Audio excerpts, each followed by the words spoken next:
Hello everyone, I am Lord Welshie and welcome back to the MiniBox, a series where I unbox minis. We've got two more fantastic models for you today. This time they are from the Nolzur's Marvellous Miniatures range.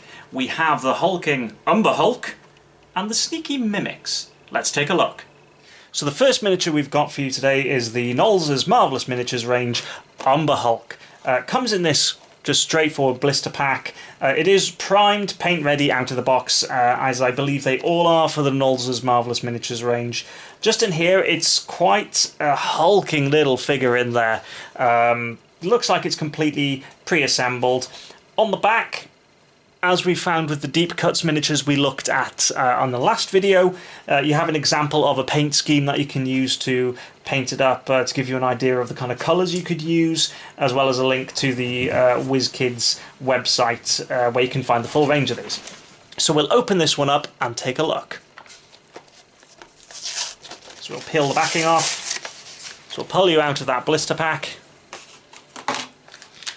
So again, as we found with the deep cuts models from Pathfinder last week, the Silver Dragon and the Direwolf, a large black plastic base to glue this chap onto to give him a bit of stability when he's standing up. So we'll pop that to the side. And here is the Umber Hulk. Now that is quite an impressive miniature. I have to say, in terms of size, that is pretty impressive. It's large, bulky, certainly has this feeling of mass to it. It feels fairly weighty in the hands as well. It doesn't feel too delicate, although I am concerned maybe these mandibles on the front may not withstand a lot of kind of knocking around or being dropped from a particular height. But that does look rather nice. It's got this really good kind of layered effect to the carapace on the back. It looks like, again, you'd be able to get a decent amount of shading in behind there. Even just in the natural lighting here, there's a good amount of shading coming up. You've got this kind of pitted, almost mottled effect to a lot of the carapace, this kind of armour, which looks good. And again, I think that should lend itself quite well to a little bit of detailing, maybe putting a wash or a bit of a shade across this to really pick out that kind of detail. Nice pose with it, kind of reaching forward like it's trying to take a swipe at someone as it's kind of lumbering ahead. It looks like it'd be quite a hefty beast to come across in the dark or in a cave anywhere. I quite like the effect on the eyes. We'll see if that comes up. There we go. So it's got this kind of side slit pupil kind of look to it. The mandibles look suitably dangerous and sharp as well. On the whole, I do think it looks pretty good. Again, there's a little bit of mold lines that you can see here that would need a bit of filing, maybe a bit of cleaning up as well. But I don't see any major problems with the moulding itself, with the actual miniature. There don't seem to be any major blemishes. There's just these mould lines that seem like they need a bit of a clean up. So on the whole, I think that looks pretty nifty. I do like that. Decent amount of detail. I think this would be kind of an ideal monster to paint for someone who's not done a lot of painting in the past, because there's a lot of big surfaces that you can just get a lot of paint on, not a lot of really small fine detail to worry about. That's pretty nice. And next up we have got the Nolzur's Marvellous Miniatures Mimics. Now there's actually two in this box. Again, these are primed as the Umber Hulk was, and on the back just a couple of colour examples you can use for painting them. Really cool wood effects, purple tongues, all the good stuff that you expect from typical Mimics. Now we're going to open these up as well, as you'd expect. Here we go. So let's get these out of that blister pack. And these two, again, do have these circular black bases, smaller than ones for the Umber Hulk, because these are obviously smaller miniatures, which is why you get two in this pack compared to the one for the Umber Hulk. They are smaller, but you do get two for the same kind of price. So we'll pop those aside. So the first one we're going to look at is the absolutely classic mimic form of the treasure chest. Now, this is a lovely looking mini.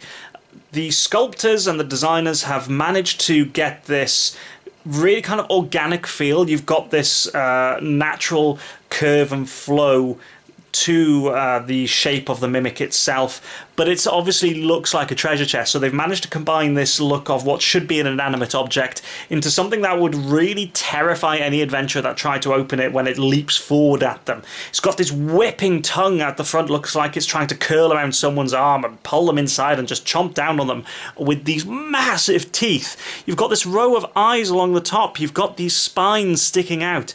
This thing, though it's just a treasure chest size, it looks like it's going to be pretty dangerous. Now, there's quite a pronounced mold line on the side of the tongue here, and again on the other side. But other than that, it's looking really good. There's not a lot of tidying up you'd need to do on this thing. It's just those mold lines on the tongue. It's got this nice little ridge effect on the tongue as well.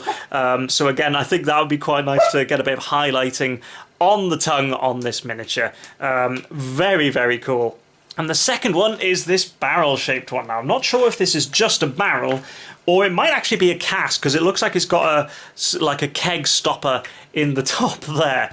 Now, this one, I don't know if I like it quite as much as the treasure chest one, just because that's such a classic look for the mimic.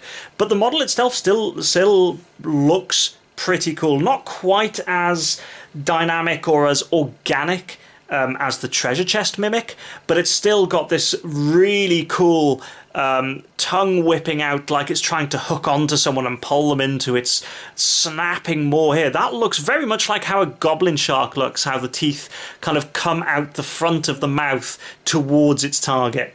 The banding around, or what should be the metal banding around the outside of the barrel, is whipping out like arms with a couple of fingers on the end from the looks of it here. And then you've got these little feeler tentacles at the bottom coming out. Pretty nice on the whole, I'd say. I do like the wood grain effect, a little bit of this wood grain effect that you've got on the top of the mini itself and on the barrel, and a little bit on the base at the back here that it's sitting on. Couple of mold lines again along the side, as I think you typically find with these miniatures. A little bit of cleaning up that needs doing, but nothing too drastic on this one from the looks of it. So again, I do quite like that. I think the treasure chest one of these two is probably my favourite, just with how it looks like it's actively leaping forward, whereas this one looks a bit more static, but like it's just trying to snare someone that's gotten too close. But both pretty nice looking models. Treasure chest just wins it out for me though. So those were the Mimics and the Umber Hulk from the Nolzur's Marvellous Miniatures range of the primed ready-to-paint models. They all look really nice. A little bit of tidying up to do on the mould lines, but on the whole the quality seems pretty good. The poses on them, the way they're looking, especially these two, quite actively reaching forward, lunging forward towards some poor hapless adventurer. And this one with its snapping maw kind of leaping out towards someone. Quite a terrifying prospect to face in any dungeon, I think. I do really, really like this range of models. So again, these were £5 per pack. So the two Mimics were £5, and the Umber Hulk was £5. So I think pretty reasonable pricing for this kind of level of quality and these miniatures themselves. So again, I'd recommend picking these ones up if you are looking to expand your collection of miniatures and you want something new to add to your D&D or your role-playing kind of repertoire. Something nice to paint and look forward to.